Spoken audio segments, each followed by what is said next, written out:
This is SpaceTime Series 28, Episode 67, for broadcast on the 4th of June 2025. Coming up on SpaceTime, SpaceX's 9th Starship test flight comes to a fiery end. A possible solution as to why some rocks on the moon are highly magnetic, and amazing, never-before-seen details about the sun's atmosphere, the corona. All that and more coming up on SpaceTime. Welcome to SpaceTime with Stuart Gary.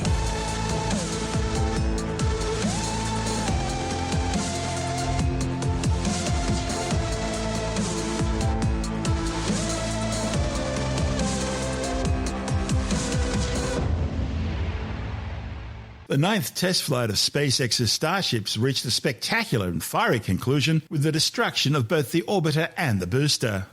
The Super Heavy booster exploded during its landing engine burn, while the Starship orbiter suddenly lost attitude control and began spinning wildly before ripping itself apart during re-entry. However, mission managers at SpaceX said the outcome wasn't totally unexpected, as the flight was always designed to test the limits of the spacecraft.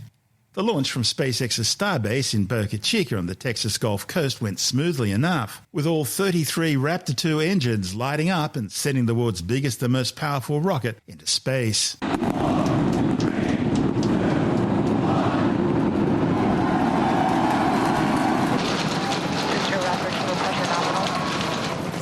T plus 40 seconds, it's one hell of a sight from here. We see it arcing right over top of us. We see 33 out of 33 Raptor engines lit on Super Heavy as it starts to ascend skyward. Coming up on maximum aerodynamic pressure, then only about a minute and a half until we get into hot staging. We could feel the building shaking here, feel the vehicle's power. And we're just about a minute away from shutting down those engines on the booster. Again, this booster is flying for its second time today. We're going to see all but the 3 center engines turn off on the booster. So our version of MECO, most engines cut off. And then just a few seconds later, hoping to see 6 engines ignite on ship to push it away. The mission profile was supposed to see the spacecraft fly across the Atlantic Ocean and Africa before descending over the Indian Ocean and then finally splashing down off the Western Australian coast. Hot staging of the 123-metre-tall vehicle was nominal, with Starship igniting all 6 Raptor engines for the climb to orbital altitude, while the Super Heavy booster performed a successful flip and boost back burn. Keep an eye on which way the booster flips. First ever directional flip we're going for today should flip straight up. See those engines powering down? Booster engine cutoff. Ship ignition. Stage separation. Incredible flip by Super Heavy booster. Those 6 engines, those 3 engines on the ship ignited. 6 healthy Raptors running on ship on its way to space. Booster doing the boost back. Chamber pressure is nominal. It is looking absolutely incredible here in Hawthorne. As we said, 6 healthy engines on ship. We've got 13 out of 13 engines on the booster. Now down to those 3, which is what we expect in the final moments of the boost back burn. This was the 3rd flight for the V2 version of Starship and included numerous improvements over previous prototypes, including new heat shield tiles and additional venting. But the flight was even more significant as this marked the 2nd launch for the same booster, the first time it had been tried on a Starship mission. That same booster had successfully flown previously on Flight 7 back in January. And following that mission, only 4 of the 33 Raptor engines needed to be replaced, and one of those engines was now on its 3rd launch. The booster's descent back to Earth included testing a new steeper re-entry angle of attack profile, designed to send it to a watery splashdown landing in the Gulf rather than return to the launch pad. 6 healthy engines on ship. We've got 13 out of 13 engines on the booster. Now down to those 3, which is what we expect in the final moments of the boost back burn. Now, as a reminder, we are not recovering the Super Heavy booster today. We are instead going to do some... shutdown. And there we had a good shutdown of the boost back burn. Next up will be the jettison of that hot stage Ship ring. avionics, power and telemetry nominal. Great call out there that everything looking nominal aboard the Super Heavy vehicle, which is returning to Earth, and we're going to be doing some experiments with it, including a higher angle of attack re-entry, as well as some engine tests as it gets closer to the Gulf. We are, again, because of these tests not recovering it, we are sending it to the Gulf on purpose to do those tests with 6 healthy engines continuing its ascent to its planned suborbital trajectory. Everything going very well so far for Starship's 9th flight. Now 4 minutes, 15 seconds in. The booster doing its LOX dump, that liquid oxygen dump. So because we don't need some of that liquid oxygen propellant in its tanks, we vent that propellant out to lessen the booster's mass as it comes in for its landing. Super Heavy is descending rapidly. What can we expect here in the next few minutes as it does its atmospheric tests? Super Heavy might not have a very smooth ride down. We're going to be putting it through this higher angle of attack. So we're kind of pitching it up a tiny bit, increasing drag. We've done this in wind tunnels. We've done this in computer modeling. It shows that sometimes the control isn't great, but only one way to really prove it out, and that's to get real world data. So here comes Super Heavy. It should be igniting for its landing burn in just about 40 seconds from now. And we are going to relight 13 engines, then bring that down to 3 engines. We will be intentionally shutting down. We will be shutting down one of those 3 center engines intentionally to push the limits of the Super Heavy booster. Raptor chamber pressure is nominal. And continuing to see 6 healthy engines on the ship, 3 sea level and 3 vacuum engines still ignited as the Super Heavy booster is making its way back down to Earth. Those grid fins doing some heavy work. Booster landing startup. Ignited for our landing burn. Everything appeared to be going smoothly until the landing burn. 13 Raptor engines were meant to restart for this, but only 12 did. And moments later, the booster suddenly exploded in a massive fireball. It may have ended with that landing burn. Does look like we lost telemetry from the booster once we started into that landing burn. Did you hear confirmation that the booster did demise? So the booster's flight ending before it was able to get through landing burn, but again, we are not bringing that back. We were expecting it to make a hard splashdown in the Gulf. We were getting live data back the entire time through that high angle of attack flight, so that was something that was really vital for us to get during this reuse. First reflight of booster in the books. Meanwhile, Starship continued its ascent into space. But then a jet of fluid was seen venting from the engine bay between the sea level and vacuum Raptor engines. Now, it's thought this was probably just the new nitrogen purge system installed in the attic space between the top of the engine heat shield and the bottom of the oxygen tank. See, that's where fire broke out during Flight 7, so SpaceX installed the new purge system to vent out built-up gases. Then about 9 minutes into the flight, hotspots began to develop quite noticeably at 2 separate locations in the engine bay. In about 2 minutes, we expect all 6 Raptor engines to shut down.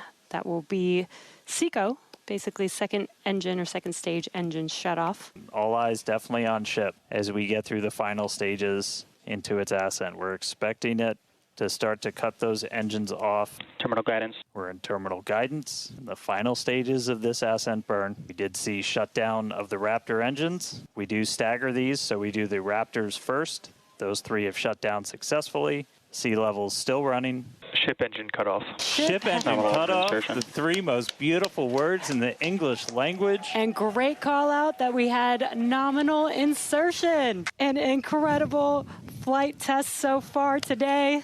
We reflew a Super Heavy booster for the very first time in 9 test flights. Ship is in its orbital trajectory. Again, it's going to remain suborbital for its mission today, but it ignited all 6 of its engines and made it all the way through SECO just now. Main engine cutout happened as planned, but it was at about this time that Starship began tumbling end over end out of control, possibly from venting fuel leaks acting as a sort of jet and causing an asymmetric rotation of the spacecraft. Now, this should have been countered by Starship's attitude control system. It uses some of the gas normally used to pressurize the fuel system to act as a propellant.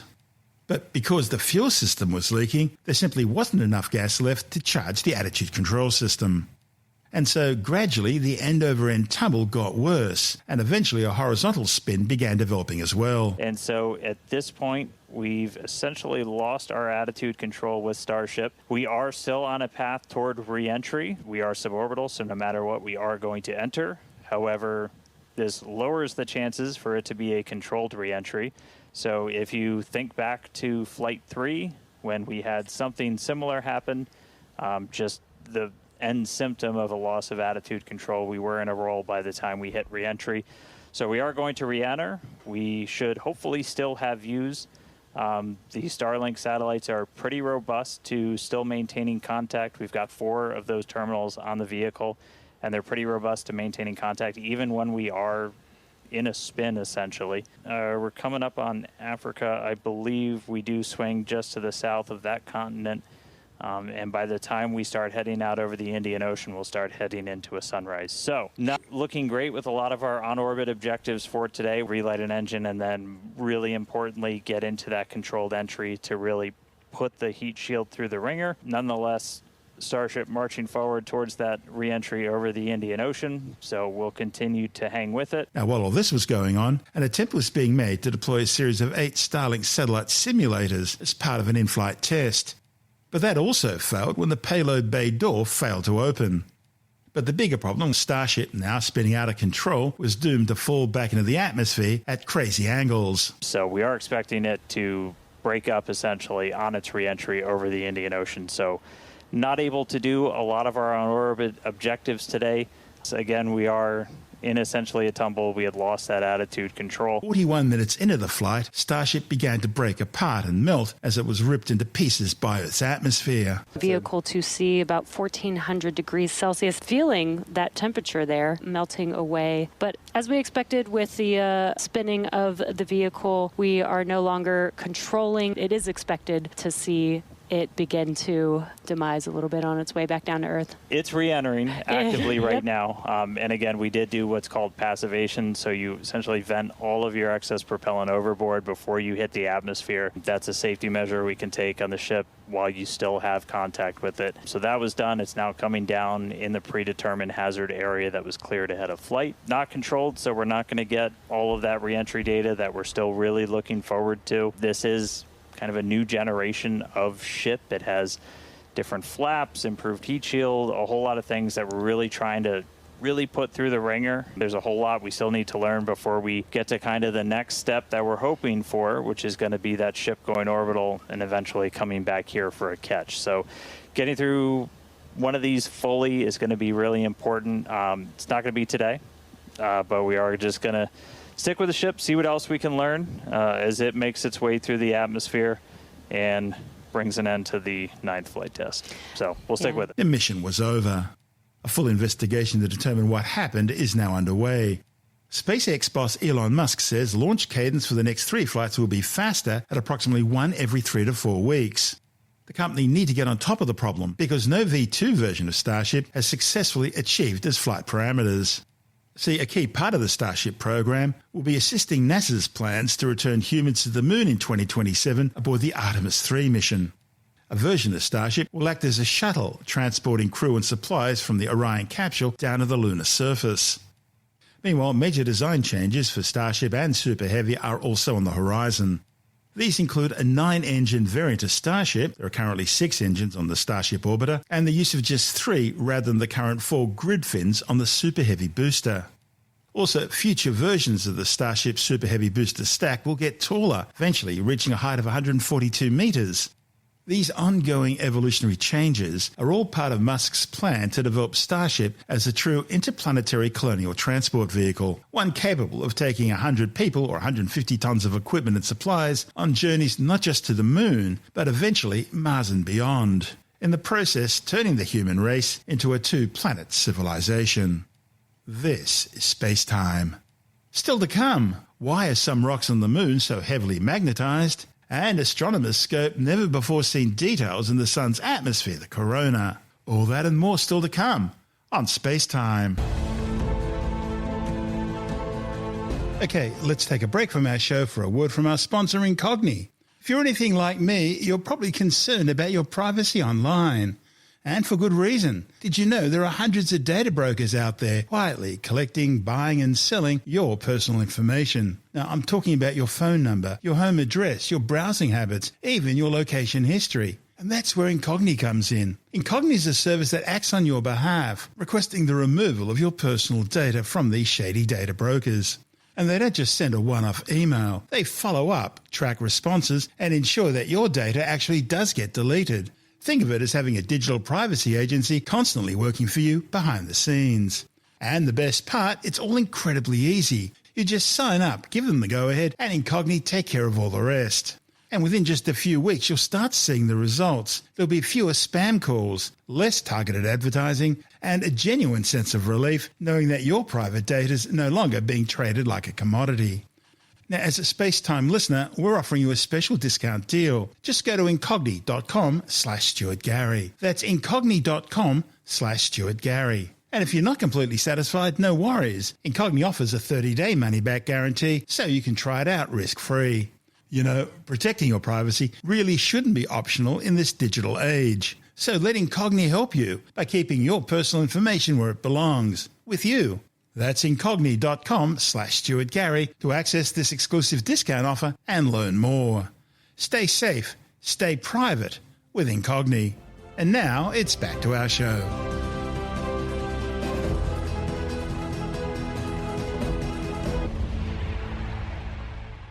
A new study claims a large asteroid impact on the Moon could explain why some lunar rocks are highly magnetic. The findings, reported in the journal Science Advances, suggest the impact could have briefly amplified the Moon's weak magnetic field, creating a momentary spike that was recorded in some lunar rocks. Scientists have puzzled over the fate of the Moon's magnetic field for decades, ever since orbiting spacecraft first picked up signs of a highly magnetic field in some lunar surface rocks. The problem is, the Moon itself has no inherent magnetism today.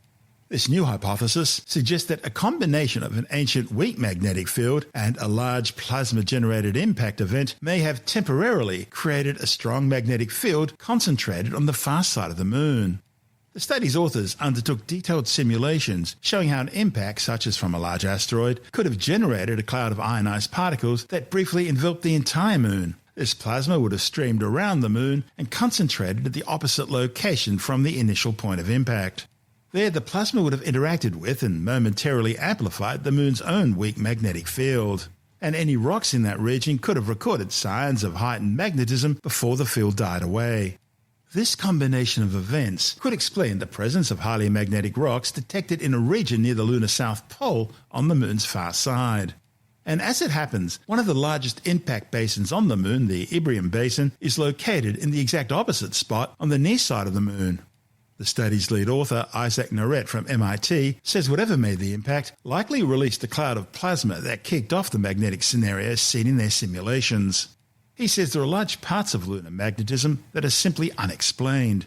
But the majority of the strong magnetic fields that are being measured by orbiting spacecraft could be explained by this impact process, especially on the lunar far side.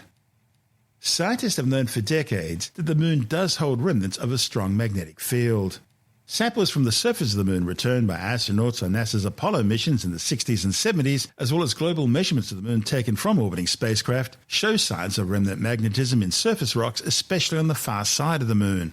Now, the typical explanation for surface magnetism is a global magnetic field, generated by an internal geodynamo, a core of molten, churning metallic material. In fact, the Earth today generates just such a magnetic field through its own geodynamo process, and it's thought that the Moon may well once have done the same, although being a much smaller core, it would have produced a much weaker magnetic field. But that wouldn't explain the highly magnetized rocks observed, particularly those on the Moon's far side. And that's where this alternative hypothesis involving a giant impact comes in. In 2020, scientists tested this hypothesis with simulations of a giant impact on the Moon in combination with the solar-generated magnetic field, which is weak as it stretches out to the Earth and Moon. Now, in the simulations, they tested whether an impact on the Moon could amplify such a solar field enough to explain the highly magnetic measurements they found on the surface rocks. It turns out it wasn't enough, so the results seem to rule out a plasma-induced impact as playing any sort of role in the Moon's missing magnetism. But in this new hypothesis, the authors took a different tack. Instead of accounting for the Sun's magnetic field, they assumed the Moon once hosted its own geodynamo-produced magnetic field, although a reasonably weak one. Now, given the size of the lunar core, they estimate that such a field would have been about 1 microtesla, 50 times weaker than the Earth's magnetic field today. From this starting point, the authors simulated a large impact on the Moon's surface, similar to what would have created the Imbrium crater on the Moon's near side. Using impact simulations, the authors then simulated the cloud of plasma that such an impact would have generated as the force of the impact vaporized the surface material. They simulated how the resulting plasma would flow and interact with the Moon's weak magnetic field. And these simulations show that as a plasma cloud arose from the impact, some of it would have expanded into space, while the rest would have streamed around the moon and concentrated on the opposite side.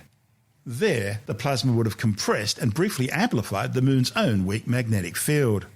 The entire process, from the moment the magnetic field was amplified to the time it decays back to the baseline, would have been fairly quick, no more than around 40 minutes. But they also found that an Imbrium-scale impact would have produced a pressure wave which travelled through the moon, similar to a seismic shock. And these waves would have converged on the opposite side from the impact, where the shock front would have jittered the surrounding rocks, briefly unsettling the rock's electrons. They're the subatomic particles that naturally orient their spins to any external magnetic field. The authors suspect that the rocks were being shocked just as the impact plasma was amplifying the moon's magnetic field. So as the rock's electrons settled back, they assumed a new orientation in line with the momentarily high magnetic field. This combination of a dynamo plus a large impact, coupled with the impact shock wave, would be enough to explain the moon's highly magnetic surface rocks, especially on the far side. Of course, one way to know for sure is to directly sample these rocks for signs of shock and high magnetism. And that could well be possible relatively soon, as the rocks on the far side are near the lunar South Pole, where NASA's Artemis manned lunar missions are programmed to land and explore. Needless to say, we'll keep you informed. This is Space Time. Still to come, never-before-seen details about the Sun's corona. And later in the science report, a new study shows that urine rather than water would be the most efficient method of production if you wanted to make green hydrogen. All that and more coming up on Space Time.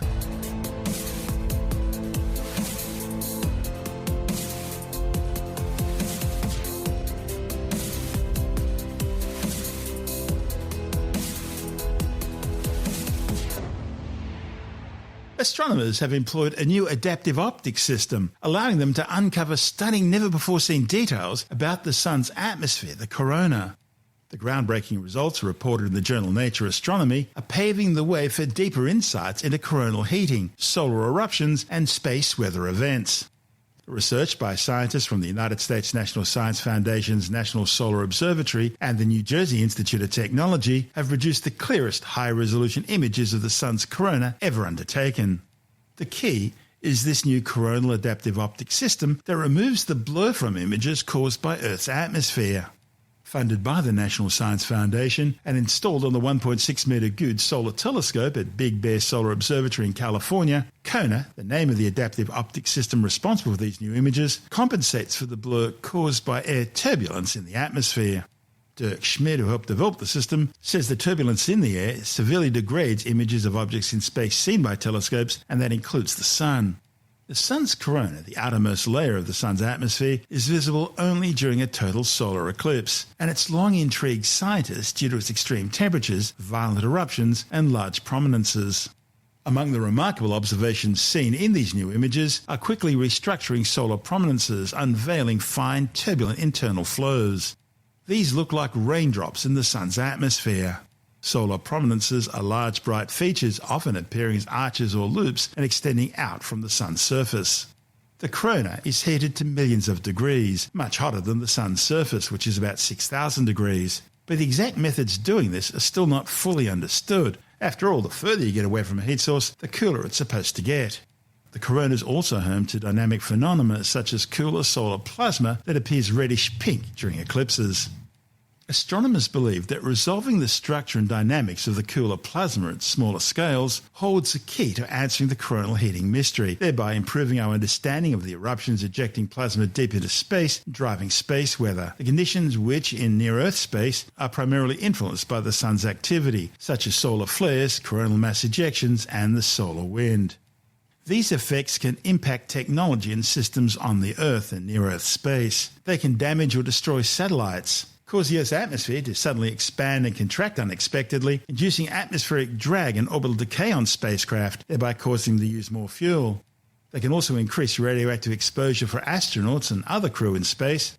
They can affect communications and navigation systems, and they can severely disrupt terrestrial power grids by overloading power lines, causing blackouts. Adaptive optic systems like that used on Kona use a mirror that continually reshapes itself 2,200 times every second in order to counteract the image degradation caused by turbulent air. I guess you can describe adaptive optics as sort of being like pumped-up autofocus and optical image stabilization in your smartphone camera, but correcting the errors for the atmosphere rather than the user's shaky hands. Since the early 2000s, adaptive optics have been used by large telescopes, including solar observatories, to study the sun's surface, enabling scientists to reach their theoretical diffraction limits, that is, the theoretical maximum resolution of an optical system.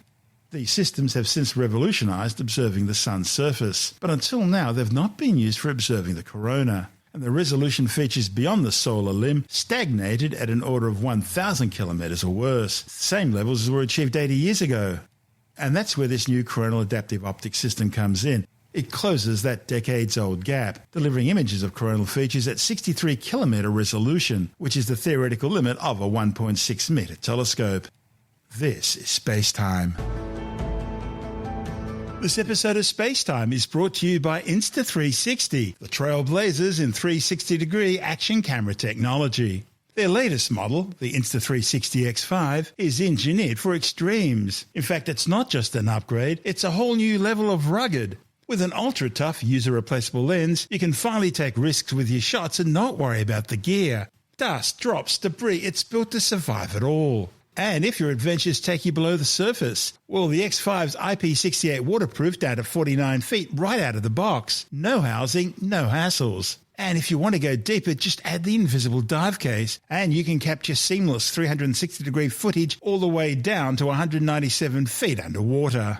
Of course, none of this matters if your footage is shaky. That's why the X5 features flow rate stabilization and full 360-degree horizon lock, giving you silky smooth level shots no matter how intense the motion gets. It's like having a Steadicam built into your camera.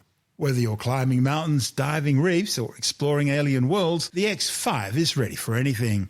To bag a free 114cm invisible selfie stick worth $24.99 US with your Insta360 X5 standard package purchase, head to store.insta360.com and use our special promo code SpaceTime. But remember, you've got to be one of the first 30 standard package purchases.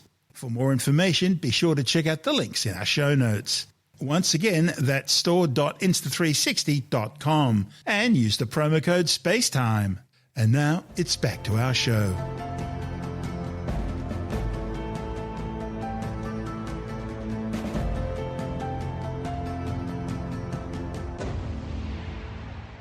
And time now to take another brief look at some of the other stories making news in science this week with the Science Report. Scientists say they've created a new device that can detect atrial fibrillation without needing to touch a patient. Atrial fibrillation, or AFib, is an irregular and often rapid heartbeat which can be fatal. Usually this kind of heart issue is diagnosed with the help of an electrocardiogram, a device that's connected to the body and measures the heart's electrical signals. But a report in the journal Nature Communications claims researchers say they can now perform the same monitoring with radar sensing. The authors evaluated the system using data from over 6,000 patients. That included 229 with AFib, and they say it showed comparable results to a standard ECG. A new study claims that people who value personal success, excitement, and the challenges of life, as well as control over other people and resources, are also more likely to be vegetarians. The findings, reported in the journal PLOS One, also suggest that these differences indicate that people who adopt a vegetarian diet tend to be independent thinkers who aren't afraid to march to the beat of a different drum. Fascinatingly, the same study also found that non-vegetarians are more likely to value other people's welfare, other people's safety, and the harmony of society and social cohesion. The authors reached their conclusions by analysing data from 3 studies in the United States and Poland in which people were surveyed on their dietary habits and answered a series of questions on the basic human values which are important to them. They found that vegetarians prized basic human values of stimulation, achievement and power to be more important than non-vegetarians, while non-vegetarians found benevolence, security and conformity to be more important. The authors admit that these new results are somewhat at odds with how vegetarianism is often discussed. A new study has found that urine, not water, is the most efficient production method to generate green hydrogen. The researchers have now developed 2 unique energy-efficient and cost-effective systems that use urea found in urine and wastewater to generate hydrogen. A report in the journal Nature Communications claims the findings show a new pathway to economically generate green hydrogen, a sustainable and renewable energy source, and the potential to remediate nitrogen waste in aquatic systems. Samsung have just released their latest smartphone, the new lightweight S25 Edge. With the details, we're joined by technology editor Alex Zaharov-Reutt from Tech Advice Start Life. There's been a lot of talk that Apple was going to launch the iPhone 17 Air in 2025, and that was going to be a 5.5mm phone, very thin, and it would be replacing the iPhone 17 Plus, although they might still have that. So knowing this was, heavily rumored, Samsung decided to gazump Apple, and when they showcased their S25 range in January this year, the very last thing they showed was the Samsung S25 Edge. Now, this has now come on to pre-sale. I've managed to get one in my little hands today, and it is 5.8 millimeters thick, so it's very thin. It's much thinner than the Samsung S25 Ultra and thinner than the Samsung A56 mid-range phone. It's about 50 grams lighter than the S25 Ultra, so it's noticeably lighter than their most premium phone. You do only get 2 cameras on the back as opposed to the 5 on the S25 Ultra. There's obviously no stylus, and you have a 3,900 milliamp hour battery as opposed to the 5,000 milliamp hour batteries you find on many of the premium phones today, even the mid-range phone. So you will have to charge it a bit more often if you're a heavy user of it. We're yet to see the full ramifications of this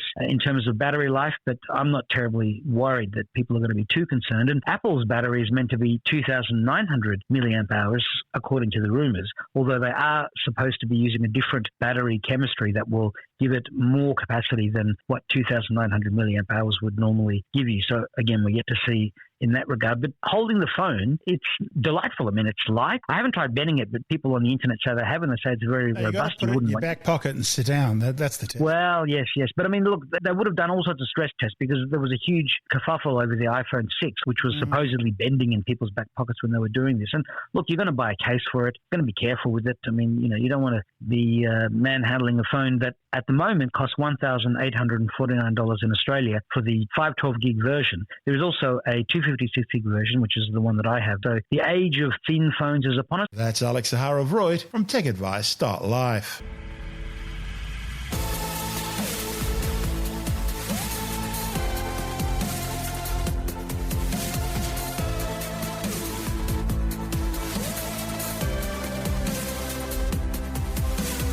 And that's the show for now. SpaceTime is available every Monday, Wednesday and Friday through Apple Podcasts, iTunes, Stitcher, Google Podcast, Pocket Casts, Spotify, Acast, Amazon Music, Bytes.com, SoundCloud, YouTube, your favourite podcast download provider, and from spacetimewithstuartgary.com. SpaceTime's also broadcast through the National Science Foundation on Science Zone Radio and on both iHeartRadio and TuneIn Radio.